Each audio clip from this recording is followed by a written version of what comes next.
All right, folks, it's time for world politics. And of course, we've got a lot of things happening in the world, including the fact that apparently Donald Trump has said that Vivek Ramaswamy will not be his vice president. So he's already named the first person that will not be his vice president, and all along those lines. And I also heard that Ivanka Trump was a little bit perturbed at him because apparently she was at a event, I think it was a wrestling event, and he was basically dissing his own grandson. So he's not paying any attention to his grandson and all along those lines. So that was something that I had read earlier and all in that space. And like I said, I do know that Jill Biden will be here tomorrow, and we'll find out what folks have got to say about that, since she'll be speaking about women's rights and all along those lines. So there's a number of things happening in the political front. And like I mentioned to Nick during our World Edition, we do have that border rule that happened and took place over here in this area, and it actually took place with them saying that they can't necessarily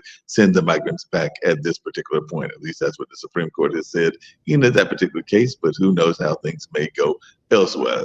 But a lot of things are happening in the world. I know I've got you with me, Sasha, and I've got Nick that'll be joining us as well. And like I said, don't have my usual setup as I'm still at the Haytide Center. We had an event going on that I had to be part of and all along those lines. But it was always good to have you here and to hear your comments, because I know a lot of people will be fascinated by some of the things that I was talking about, because I just read this recently. I think I heard it just literally about a few minutes ago that maybe he's going to go for Tim Scott. Maybe he's going to go for somebody else. But we've already had one person turn down, no labels. I think that was the ex-lieutenant governor of Georgia, and now we have had Donald Trump say that Vivek Ramaswamy cannot be his vice president. So I guess we're getting people eliminated and all in that space. So what is y'all's thoughts about this? The fact that we are in the hot springs and the hot area of elections and all in that space. But it does look like folks are trying to figure out their tickets. I think RFK said that he was not going to use wealth as a means to get people on to his ticket. So they didn't necessarily have to be wealthy, because he didn't think that wealth was going to be a prerequisite in order to be on the RFK ticket. And I do know that at one point he was even looking at Jesse Ventura. So we will have Jesse Ventura as vice president against Donald Trump as president. So we'll have two of those celebrity types in the presidential race, and I'm sure there'll be others that'll be entering as well. But what's y'all's take on this and all in that space? Well, he must be looking for somebody not very rich, because now more and more people could be considered to be rich by Trump's destitute standard, where he run out of money. And by the way, I can name another person who is not going to be vice president of Trump. I know who is that. Who is That that? a brilliant lawyer by the name Alina Habba. She's not Hmm. going to be vice president for Trump. The reason is that Trump is not going to be president, so there will be no president for Mr. Trump. Because in order to have a vice president, you have to become a president one way or another. And since Yeah. the way things are now, and he's scrambling for money all over the world, I have already people who suggesting that Russian oligarchs, Abramovich and Ribolovlev and some others, they will supply money. The problem with that is that he has to disclose the source of funds. And I don't understand how American people can can get somebody, a president who is supported for years, if not dozens of years, by Russian money. It's very hard for me to see it. But No, speaking of that, just really quickly. hold on, I was Yeah. wanted to give my Yep. consideration for Alina Habba, because it's quite interesting. I just heard it today from very reliable source. Apparently, Alina Habba 3 years ago, about so it's 2021, she was trying to build her practice, the law practice, and Mhm. she was trying to lure some clientele. So she became a member of a Bedminster Golf Club in New Jersey, which belongs to Trump. So if she wouldn't get Trump, at least she would maybe get some of his friends or some well-to-do people, and she will try to build up her practice. Reasonable, reasonable. Now there, she befriended a girl um, that was there on staff. Maybe she was a bartender or she was a waitress. I don't recall that, but she befriended her, and they were talking, and that girl told Alina Habba that she was in fact raped, and by nobody else but Mr. Trump. So she said, "Oh my God, it's horrible, but I'll try to help you." And so, because she befriended that girl, she went to Trump and said that, "Look, there is a problem on the horizon. However, I have a good news. I'm a friend of that girl, and I will help you to settle it practically with no money and no harm being done." So she prepared the agreement, non-disclosure and everything else, went to this poor girl and settled the case for $15,000. Done. What's happened? There are two things. First of all, that girl was unaware that she has to pay taxes on $15,000, and she was very, very upset. What else happened? Alina Habba didn't know that at that time, that girl already had a lawyer on her own. And when all that happened, her lawyer told her, "Okay, keep 15,000. And now we are going to start working." So now they're suing Alina Habba. They're suing Bedminster Golf Club. I don't think that they're suing Trump uh, because of the agreement that she signed, or if I'm wrong, maybe some other reason they're not suing him, or maybe I'm wrong all the way and they are suing him. I really missed this part. So that's another very interesting story. This Alina Yeah. Habba shows the caliber of people that Donnie, what's his name, Trump, at he's almost 80 years old, an idiot, employs the lowest, the most horrible legal stuff. But you get what you pay for, okay? You get what you pay for. Hey, just really quickly, Sasha and Nick, this is for both of you, and I know we're waiting to hopefully from our Serial Week people and everything. But as I was reading stuff on the news, I heard that there was a young lady, a young chess lady, and I know that y'all are into the game of chess, that is refusing to play in Saudi Arabia because she does not want to wear the traditional kind of outfits that they have to wear. She doesn't want to do a number of other things, and so she is asserting herself and is saying that she is willing to sacrifice her two titles. I can't remember her name off the top of my head, but I do know. Anna Mocharak, whoever her name is, and she Thank already you. that's an old news.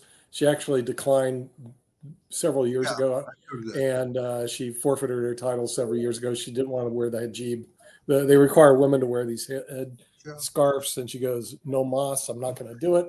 So she just said, "Forget it," and she wouldn't play in Saudi Arabia. So that's kind of like old news, but it's typical what we see on Facebook: misinformation, non-information. You're not sure if it is information, and you see this also on Twitter, and you see this on a lot of social media networks. As a matter of fact, hey Rick, tomorrow we're going to have Science and Medicine show. Excuse me, Medicine and Science, to go over medical misinformation, which is bigger than I thought. I always thought that the medical doctors. So is this a tournament from the past? I just want to make sure I understand. So No, I got the impression that this was a newer tournament. Hey, Mark. But they're not doing the tournament again, because I got the impression that she was doing it again. No, she resigned her title several years ago. It's just that what happened, some of these memes come back several years later as if it was news today on Facebook. Remember, there's nobody vetting Facebook. Nobody. Okay. So it's the wild, wild west of information. Now, tomorrow I'm meeting, and I invited Rick and I think Sasha to meet with Dr. Patmos again. We're doing Science and Medicine. Now I've got another doctor coming on Thursday. We're going to do another special medicine and science show.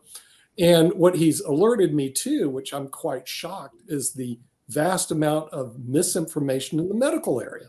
Because in the securities area, which most of my producers work in. Some of them come on like Terry Russian, but he doesn't sell securities. All the people I got in my office are non-securities licensed. Then they can talk about financial issues. The minute you're a securities license, you cannot sit there and make statements that these medical doctors do, because you end up getting your license pulled by the SEC and FINRA.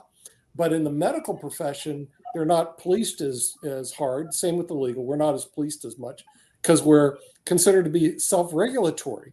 But that allows medical doctors to go off the rails.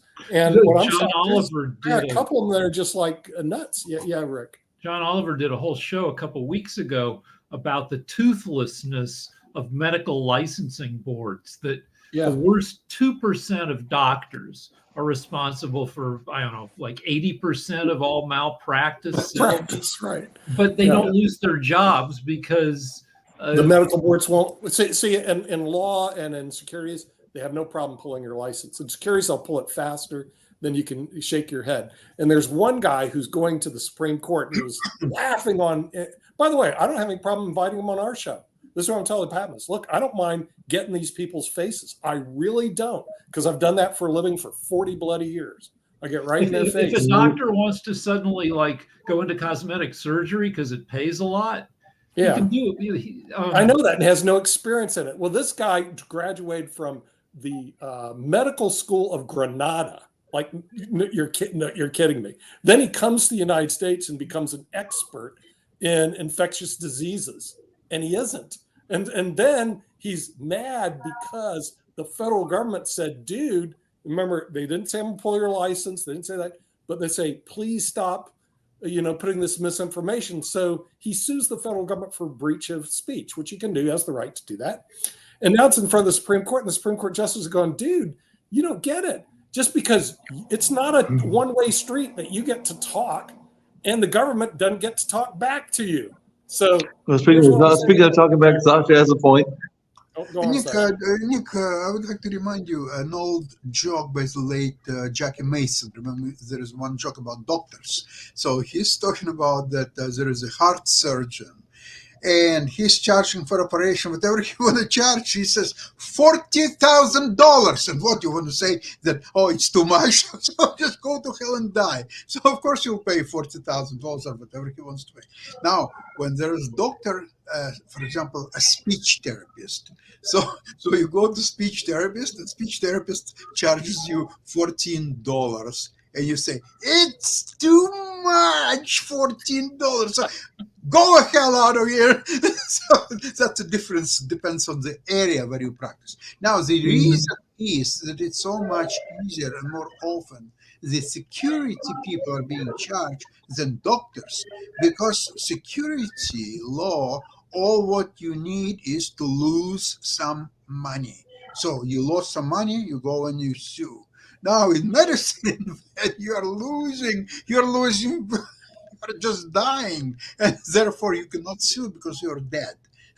That's why I have a gross. You're losing your life because some of these people are making statements that, in my humble opinion, don't even come close to what science says is true. Hey, Nick, and everybody, I've got a question. This is actually for Jacoby as well. But one of the things, like I said, I was over here at the center doing a filming because we were doing a historical filming, and they wanted me to put some things in historical context. But the filmmaker was a millennial, meaning that I think he's about to turn 40. He has not quite hit 40 and everything. He was talking about the nature that a lot of young people are choosing not to have children because the children are very expensive. It's very expensive to have a child, and a lot of them are choosing to possibly go the foster or the adoption route because it costs so much to have a child, and the cost of living just in general is going up. So, and of course, we know a lot of institutions, including churches, are having decline in membership. But I was just wondering, what is y'all's thoughts about society, and is this something we need to be concerned about if a number of our young people are choosing not to have kids? And Rick, I'll start with you because you've got a young person and you just got married. So is this something that you're concerned that you might not become a granddad at some point or another? No, we're okay with whatever happens. But I mean, I've always say this, that the amount of sex that today's young people have is 25% less than what young people had in the 70s. So it's not just the decision not to have kids, it's also the opportunity. If people are so distracted by their video games, by all the by streaming, by social media, that a lot of people just have given up on trying to hook up and get laid. And that means people having less sex, which equals fewer kids. I want to go back to medical malpractice for a second. Medical malpractice is the third leading cause of death in America. And I have a gross story. I have all this hair right here is 13, most of it is 13 sets of hair transplants. And because I'm cheap, I would always go with the cheapest, $2 for every little piece of hair they move. One guy, and there's no guardrails as to who can do that surgery. You go to learn how to do it, you fly to Chicago, and you practice on a honeydew melon. So I go to this one guy, and I don't know what he did wrong, but a dozen of them got infected. And I kind of loved it because I'm one of the guys who likes popping zits, and an infected hair, that thing is just a spectacular popping experience, but it was not Rick, along those same lines that you were mentioning that, both with the medical malpractice and what I just mentioned and everything, but so this to Jacoby, because the filmmaker was also talking about this epidemic of loneliness, and apparently AI is playing into that because a lot of people are going into the loneliness thing. He told me, which I did not know because he just informed me about this, that apparently in Houston, Nick, you're going to love this. Apparently in Houston, Texas, because that's where he's originally from, there's such a thing as a digital brothel. So you can literally go to the brothel and get with a woman of the night that is not real, but it is a digital version and everything in that space. So yes, AI has even invaded the oldest industry of all time and everything in that space. So, Jacoby, you're in that whole AI lane. I think Jacoby is a subject matter expert on sex with AI machines. So let's bring Jacoby in on this one. I can talk to it too. Oh, well, I mean, I can't really speak to sex with AI because never done that. But honestly, all that's been there forever. I mean, we've had sex dolls for years. We've had sex toys for decades on end. I mean, heck, it was the inception of everything. But yeah, I mean, it's all it's following that same pattern. Yeah, people are going to find comfort in something that they feel comfortable with. And a lot of times in our day and age, we want something easy. What's easier than something that doesn't really talk back to you, an AI device or a robot?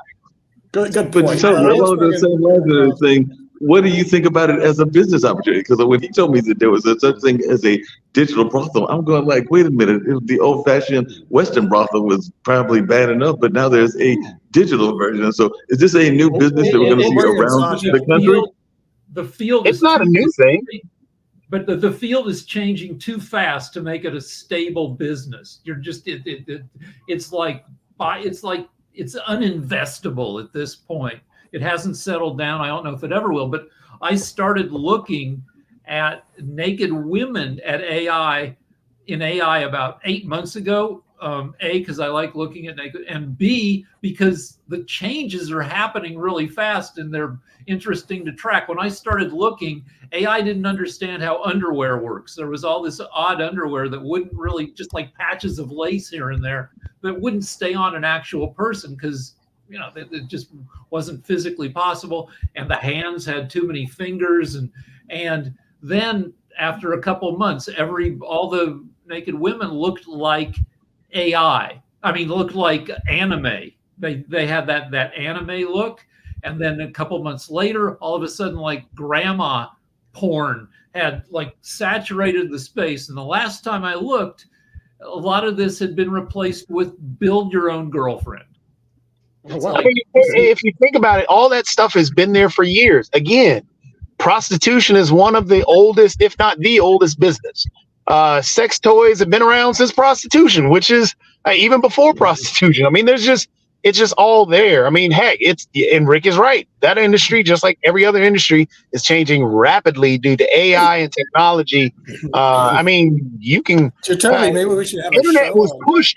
The internet itself, like a lot of the digital media that's out there, was pushed because of not prostitution, but internet sex. I mean, heck, all the images that Rick is talking about. Yeah, you can go to different porn sites. Porn used to run the internet. I mean, it still technically does, but I mean, heck, look at OnlyFans. OnlyFans is the only reason OnlyFans is there is because it's a softcore porn site. That's it. Really? I haven't used it, but I'll defer to your expertise, and Rick, and maybe you two guys could do a show on that since you're subject matter experts in that particular area. Unfortunately, I'm not.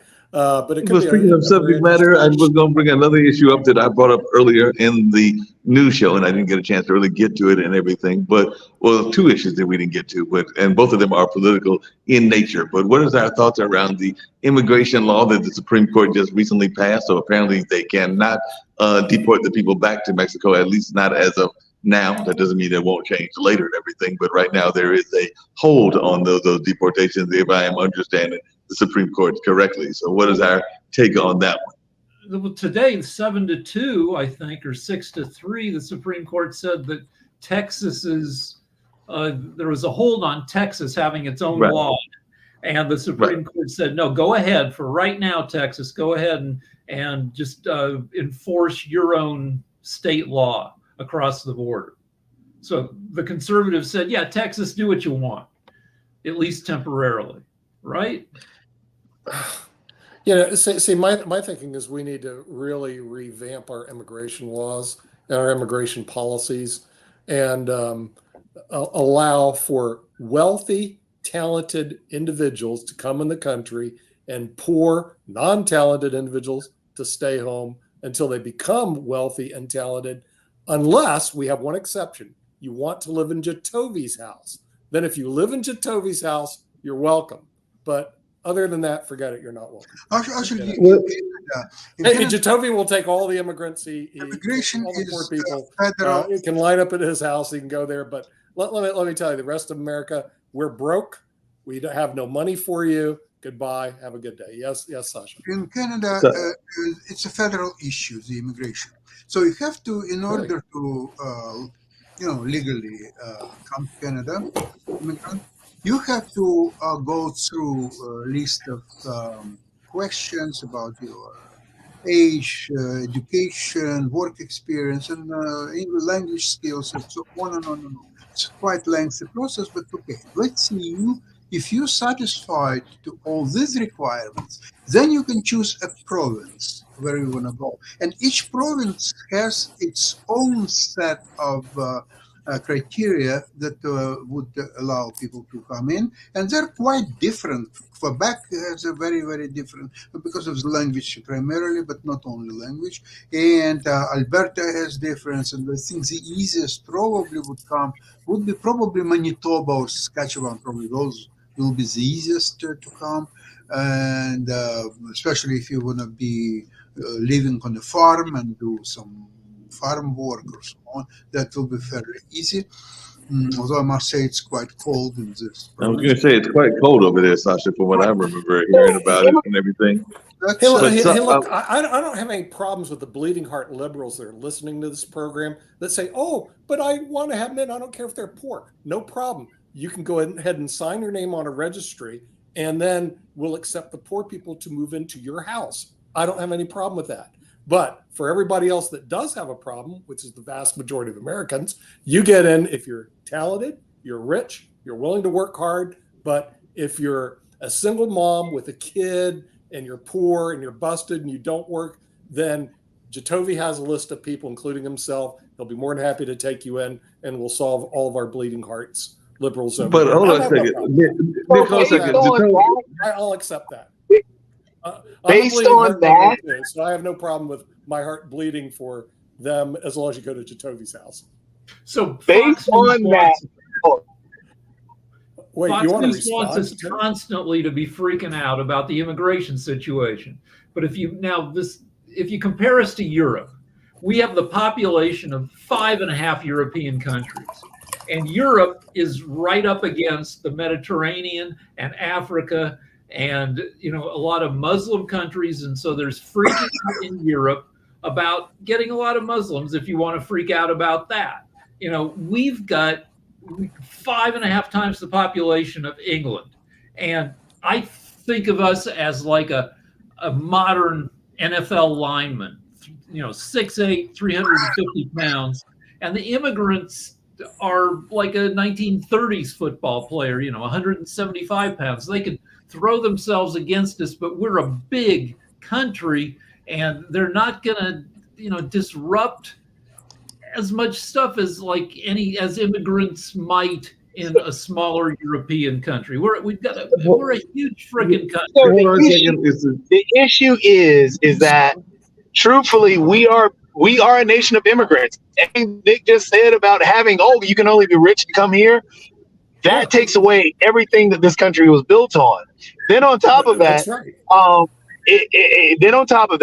we need immigrants to help us with a lot of the open positions that are there, from not only the smaller farming positions to all the different picking of stuff and so on and so forth, to even the house cleaning, to even all the way up to nurses, doctors, electrical engineers, so on and so forth. We need these individuals. Not every single one starts off rich, because Paris Hilton is rich, but she didn't do much of anything. Heck, Melania Trump is rich, but she did absolutely nothing. So the thing is, with immigration, it is bad what Texas did, because how can Texas as a state deport these individuals? They can't, because many of these individuals don't even come from Mexico, which they're saying, okay, we're just going to take you back to your home country. It doesn't work that way. It is a federal government issue. On top of that, that means what Texas did, that means Arizona can do the same thing. They may have different laws. Mm-hmm. That means California must have different things. They can have different laws. It doesn't work that way. It's a federal issue. And then Texas doesn't even have the actual money, equipment, areas to house these individuals. So you cannot have your own immigration laws. That's why the GOP was so jacked up when they decided, hey, we're just going to tank this bill. We're not going to give $14 billion to help out what the infrastructure that's needed, the actual the legal system that's needed there in terms of not only Border Patrol, but also the lawyers, judges, and being able to take care of the individuals that are actually coming through our border. So, yeah, right now it's a GOP problem, and it's a whole conservative problem. It's an idiotic thing that they keep, and it's sad that they keep demonizing these individuals who just want to work. They demonize them. They transported them to your liberal cities of New York. Demonize them. Saying that a group, a group is infiltrating is demonized. We can't deal with it. Hold on a second. So once the liberals are faced with reality, they fold.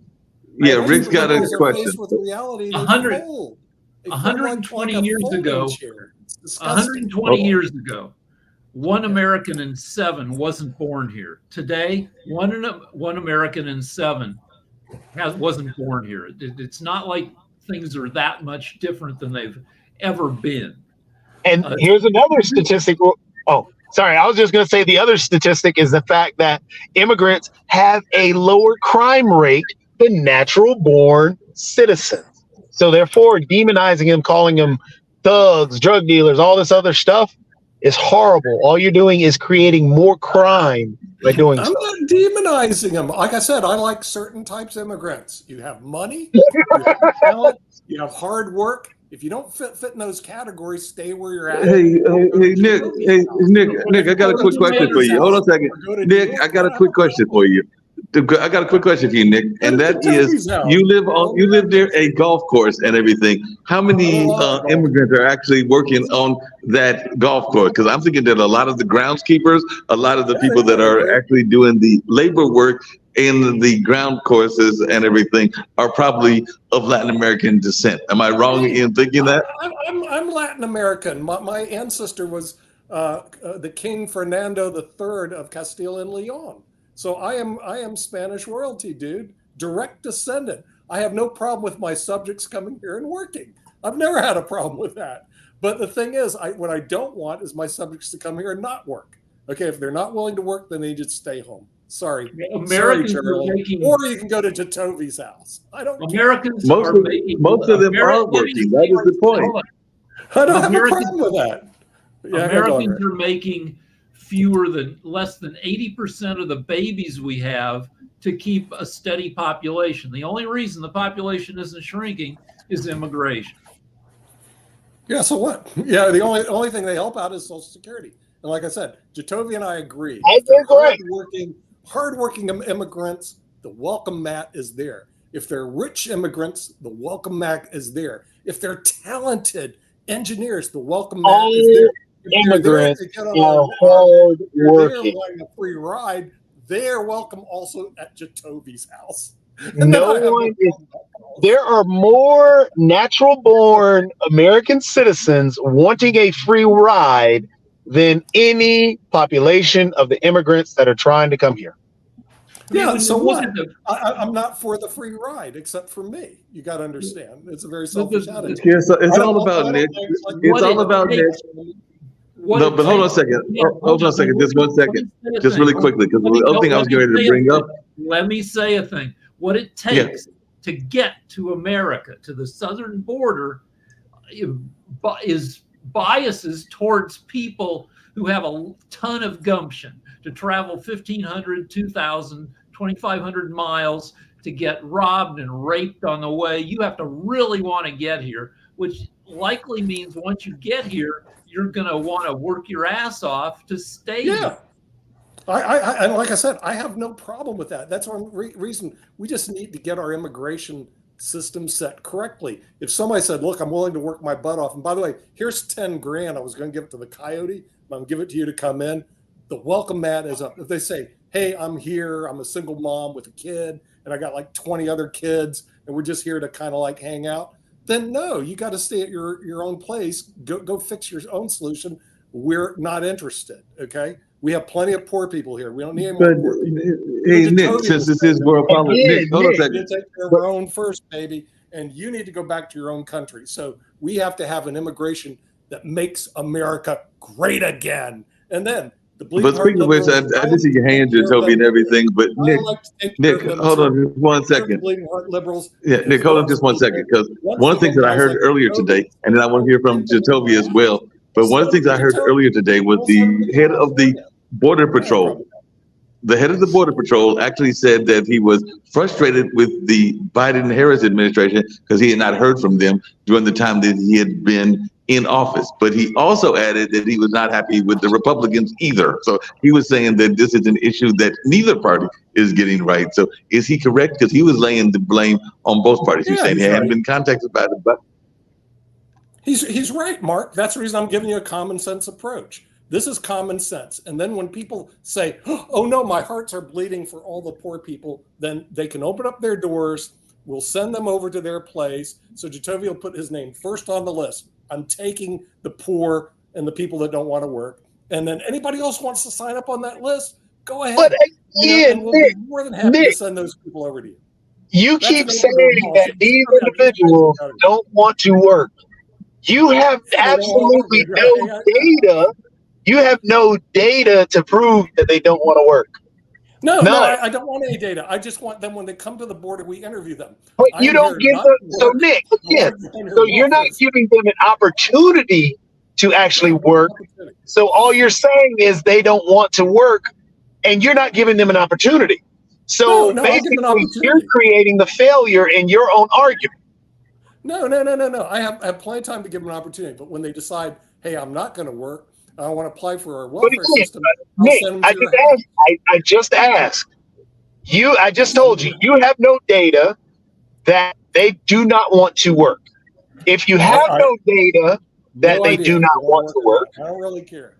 I don't. So if you do not care, then it goes back to you've created the own failure in your system. So therefore, So again, you're creating the own failure in your whole argument, and then arguing against yourself to demonize the immigrants coming this way. I'm just giving you a Jatovy, just really quickly. Hold on a second, both of you. Just really quickly, because I got a question for Jatovy based on what Sasha said earlier. Because Sasha mentioned a form that they had to go through and this whole test that they had to take in Canada. I do not have the personal experience, but I understand you have the personal experience because you brought it up several times on this show. Don't they have to take those same kind of tests here in the United States? Am I not correct in thinking that? So can you explain? Because you've still mentioned on this show several times that you have people that are going through that process, and people are probably going like, well, what is the process? So I'm asking you, what is the process, and don't they have to take some sort of test, just like Sasha was talking about for Canada? Yeah, just like in Canada, if you want to become a Canadian citizen, you got to take a test. Just like in US, you got to take a test. If you want to try and go through the immigration stuff, you got to pay money. Just as what Nick is talking about. Yes, you got to pay money. And if you miss those dates, then you got to pay more money. So it's an expensive process. You do have to take tests to get into both countries. You also do have to do the background checks and everything else. You've got different visas and all the other stuff that you can be a part of. All that's there. It's just that we truthfully have a backlog of individuals that are stuck sending off their paperwork, trying to wait for their paperwork to come back. So you have a backlog of people who are here already on some type of expert illegal immigrants are those individuals. Then on top of that, you got a ton of individuals. You got individuals that try and come across the border that have been sitting in Mexico or whatever country their country of origin, trying to come across because they've gone through the legal process, but it's becoming a detriment to their health, and they're trying to get across. So they take a chance and just do it. So then they get stuck in that process. It all boils back to the fact that our immigration laws have such a backlog, and we're not putting money into the immigration process as well, or fixing those laws. And until we do something like that, we're going to have a backlog. We're always going to have a problem with immigration, and we're going to have people like Nick trying to demonize people, saying, "Oh, well, you're just lazy." No, they can fix it. They pay. They can come. A lot of people like Nick have new ideas for what to do about immigration, but those ideas can't even be tried because it's been 38 years since 1986 under President Reagan that's the last time a comprehensive immigration reform bill was passed. I have an idea, which is pay people to stay home. If people have issues that make them want to leave, these South American countries, Venezuela, could we try paying people to like if security, personal security, if gangs are threatening them, can they apply to grants from the U.S.? Would it be cheaper for us to give some family in Venezuela $1,500 to beef up their dwelling security than to have them come up to us? I don't know. It's probably a dumb idea, but no idea, good or dumb, can get past Congress because they're not passing laws on this. They're not even discussing it. I mean, there's different solutions. They're not even discussing it. You could pay them to stay home, or you could make them pay to come here.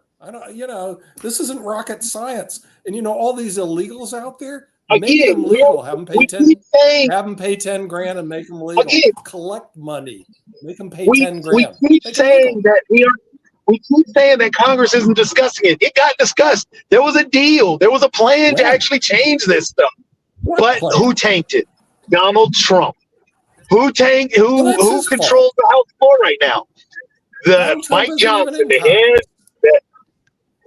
Donald Trump told the GOP to tank the bill. The bill tanked because Donald Trump said so. So because the GOP, that's exactly what he did. Exactly what happened. What you're saying, Donald Trump has zero power.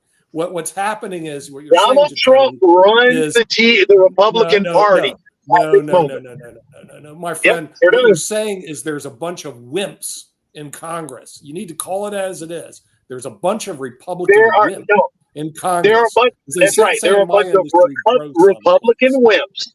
I will completely agree. There are a bunch of Republican wimps who do not want to say anything about Donald Trump. They're scared of Donald Trump.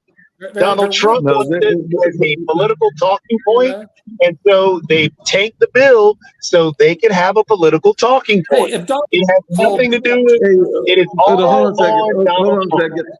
No, hold on a second. Speaking of Donald Trump and everything, there's another interesting part of the Donald Trump narrative that I heard about earlier today as well, since we're in world politics. But Tulsi Gabbard is being still considered on the short list of vice presidential candidates. But apparently her dad, who had also made a switch in terms of going from party to party, because we know that she went from being a Democrat to a Republican, and apparently he went from being a Republican to a Democrat, and he had these very interesting views on traditional marriage, because he was definitely against the LGBT community and all in that space. But he is not a fan of his daughter being supported by Trump. Matter of fact, I think that her father said that he couldn't really get involved in that circus, even though apparently the family is known for the circus because they love to switch parties. Because, like I said, she's just switched party, he switched parties, and everything along those lines. So, what is our take on Tulsi Gabbard as being a candidate, and also they're entrenched? Speaking of entrenched, apparently the family is entrenched in Hawaiian politics. Mark, Also, Mark, Tulsi bet Gabbard. on Alina Habba. Bet on Alina Habba. Okay? All right. Yeah, but Trump likes a pretty lady, but next to him. But Tulsi Gabbard comes from this semi-cultish Hawaiian background, some semi-religious cult she grew up in. Maybe not quite a cult, but she has some weird homophobic beliefs. That's what I'm talking about with her dad. Tulsi Gabbard is a political opportunist. She changed parties because she did not win the Democrat Party when she ran the Democrat nomination when she ran for president. And as soon as she didn't win that, and as soon as she dropped out, she went straight to Fox News and started getting paid. And once she got paid, she decided, hey, I'm gonna switch parties. This pays well. So yeah, she left the party because of that. She's political opportunist. Jacoby, isn't it a family tradition? Capitalist is what you're saying. No, Jacoby, isn't it a family tradition? Jacoby and Nick, isn't that a family tradition? Because apparently that's why her dad switched to party I won't say it's a family tradition because of the fact that a lot of Republicans have left the party due to Donald Trump. They can't stand Donald Trump. She jumped on as soon as Fox News paid her. Hey, you know what? I'm gonna lead a party. So Fox News likes a pretty lady in a tight dress with lots of makeup, and so does the Republican Party. There's Anna Paulina Luna out of Texas, who's a former stripper. You can go farther in the GOP by being, pretty than probably, the women in the Democratic Party tend to be older and look a little rougher. But you've got Kristi Noem, pretty lady, not necessarily qualified. Tulsi Gabbard. Who else is? I mean, you can just go through if. So I won't say that the women in the. I won't say that pretty women and Democrats don't. I see. No, I disagree with that.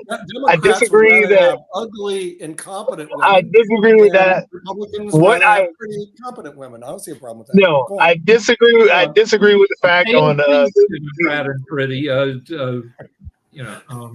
will say, what I will say is that Donald Trump's strategy is to use a pretty woman as the person he's speaking, or you use that individual as his front person. He won't use a black person because of his bigotry and his racism, but he will definitely throw out there a pretty lady because he figures he can manipulate people by utilizing a pretty face. Alina Habba, the one that Sasha was talking about, is exactly what that was. She is very underqualified. But yeah, he threw her out there to speak for him. Democrats do it all the time. The Democrats have unqualified people all over the place, hanging out all over the place. You can't say that Trump, just because he has qualified and also attractive women, where Democrats have unqualified and unattractive women, that they're better off. Come on, incorrect. Come on, Jacoby. I will say again, incorrect. I don't believe that the Democrat Party, this deciding, okay, you're pretty, you can. No, I don't. No. What I do know that is a strategy that Donald Trump's team has even put out there and talked about. So that is a fact that they do. Do you see? Hey, hold on a second. Speaking of family, you got blonde women up there. So no, hold on a second. Speaking of family values, let me say a thing. Trump Yeah, go likes ahead. to have a few very attractive women around because it reminds him of a time when he was still able to get erections.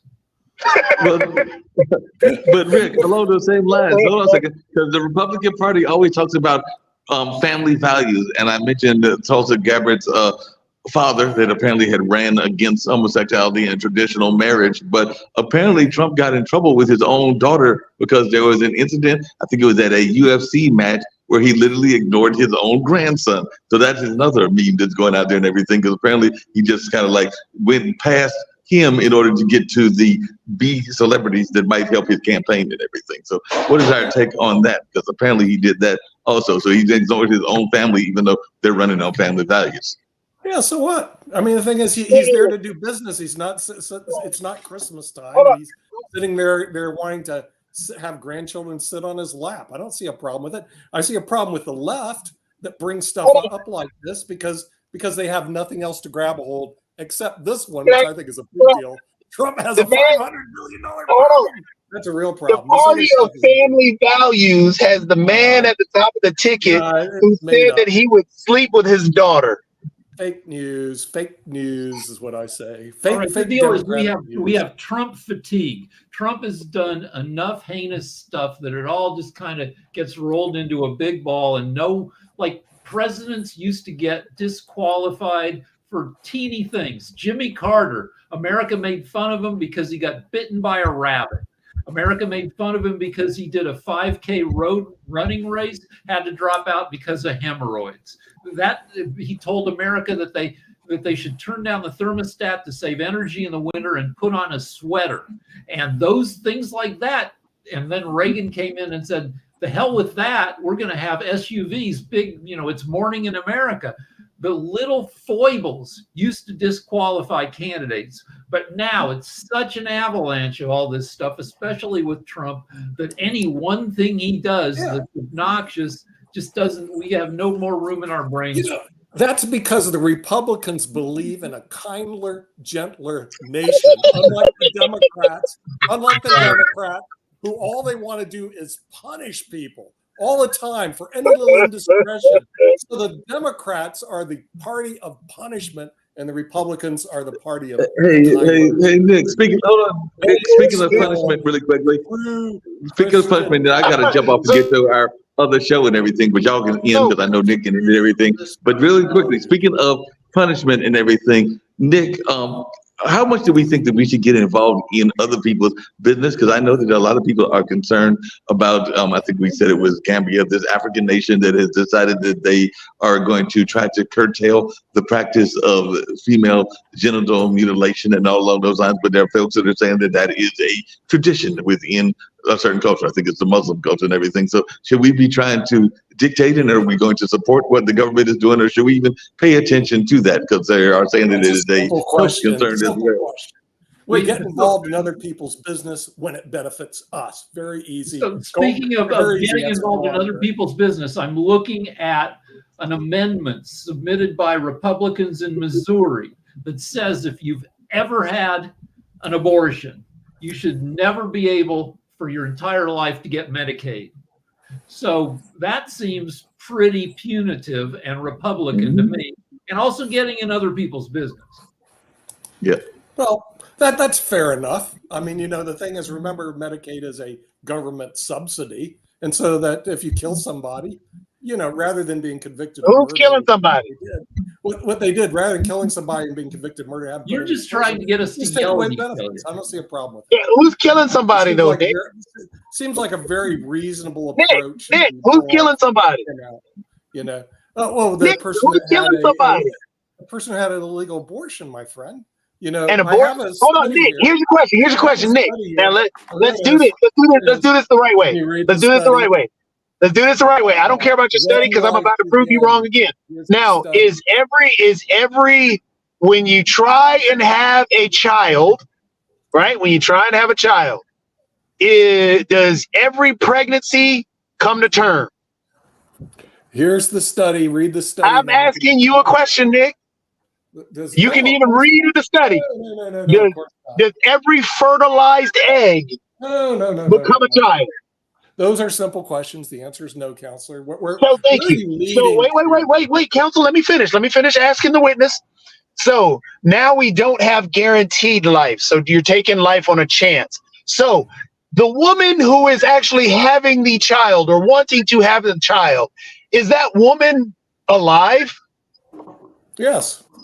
So now when we're talking about taking a life, who should have the ability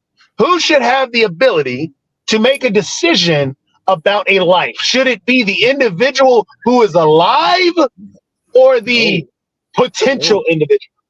No, you do not have the ability, if you're alive, to take another person's life. Period. Okay. So if you're alive, no, but what I'm asking you, listen to the question now. Yeah. So who should make the decision on a life? So if we're trying to decide, with the abortion thing, right, with the abortion thing, should we side with the live body or with the potential? Jatovi, this is the difference between the Democrats. I'm asking a question. Should we side with a live body? And I'm answering the question, Counselor. The Republicans believe in life. They believe in taking We already discussed this. Counselor. Counselor, we've already discussed this portion. Which one is life? Just kill them. Potential life or actual life? Which one is alive? I'm going after the study. The biology. I'm not. We can do studies. We can do science. Which one is alive? Is it potential or is it actual life? It's actual life. We already no. Sorry, counsel. You're gonna have to maybe amend what you just said, because you stated earlier that fertilization of an egg isn't guaranteed life. So therefore, if it's not guaranteed, that means it is potential and not a guarantee. However, the woman who is trying to get pregnant, that is an actual, factual, living, breathing life. So you have one that's a life and one that's a potential. So in that arena, that potential could actually affect that real life, right? No, because I'm following the science. I don't know what voodoo. Here's another scientific fact for you, counsel. Here's another scientific fact for you. You're killing. No. Hold on, counsel. We've already established. You already said potential. Let's talk about the actual life. Can that potential life kill the actual life? Yes. Possibly. Oh, Jatovi, is there a threat to a woman's life in pregnancy? Every sperm is alive.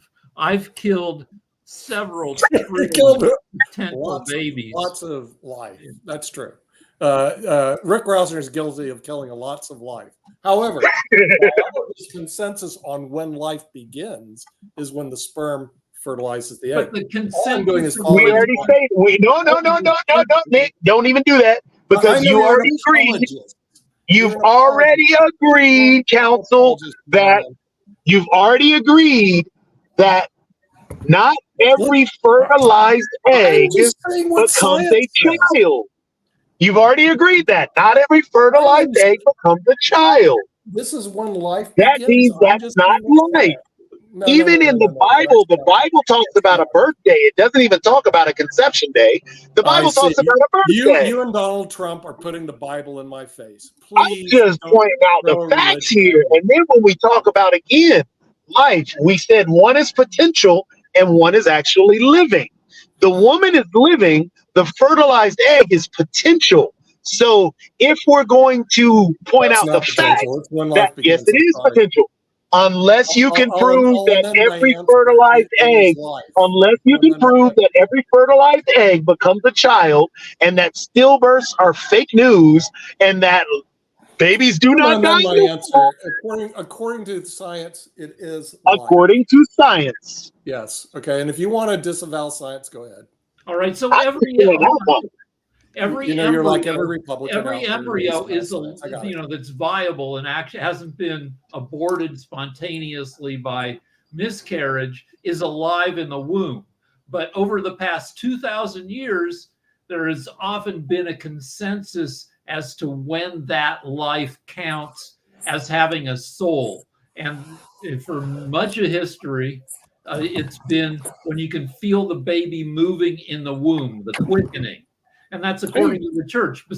But most places, most times, there's a time at some point early in the pregnancy when it goes from not counting as something that has to, be preserved at all costs to something that is far enough along to be. I'm just doing like the Republicans following science, where the Democrats are following. Who followed science? That was actually Wilbur Wade talked about 22 weeks. You can do that on your own time. But also, this concern we that have to go because we're every